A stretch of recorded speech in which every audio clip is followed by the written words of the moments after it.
Jesus is under the rubble.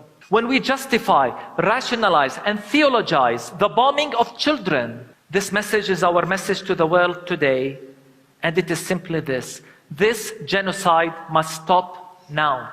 Christmas celebrations have been cancelled in the birthplace of Jesus, Bethlehem, in the occupied West Bank amid Israel's brutal attacks on Palestine's Gaza.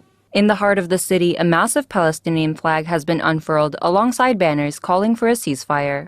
Bethlehem is celebrating Christmas with sadness and sorrow because of what's happening in Gaza, in all the West Bank, all Palestinian territories. Rather than baby Jesus resting in a crib filled with hay, this year's Christmas nativity scene sent a powerful message to the world, depicting a newborn Jesus amid rubble, swathed in the iconic black and white keffiyeh to honor the Palestinian victims in Gaza. The whole world is celebrating Christmas this year, but not Bethlehem, not the birthplace of our Lord Jesus Christ.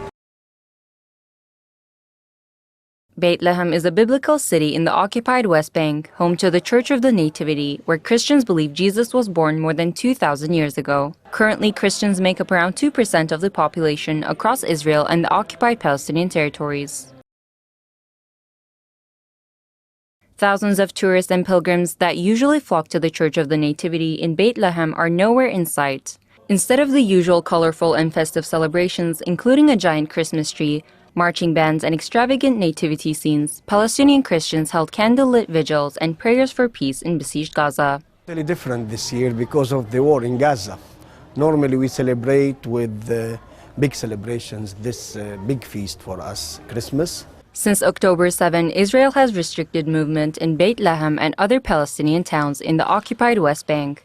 Prior to Israel's onslaught on Gaza, business in Bethlehem was booming as tourism makes up around 70% of the town's income. But now its economy is being affected by the lack of international visitors. Thousands of people were left unemployed, with over 70 hotels in Bethlehem now shut and restaurants and gift shops left deserted. Israel's relentless bombardment of Palestine's Gaza and the killing of thousands of civilians has also drawn condemnation from Pope Francis, who suggested that Israel was using terrorism tactics in Gaza.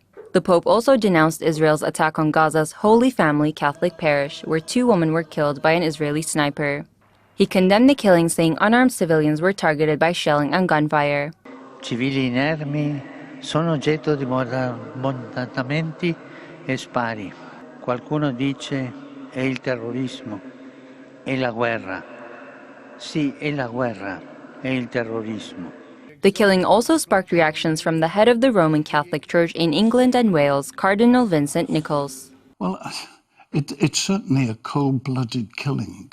More than 20,000 Palestinians have been killed, mostly women and children, and more than 50,000 have been wounded during Israel's ongoing war on Palestine's Gaza. This Christmas comes to Bethlehem in a different shape.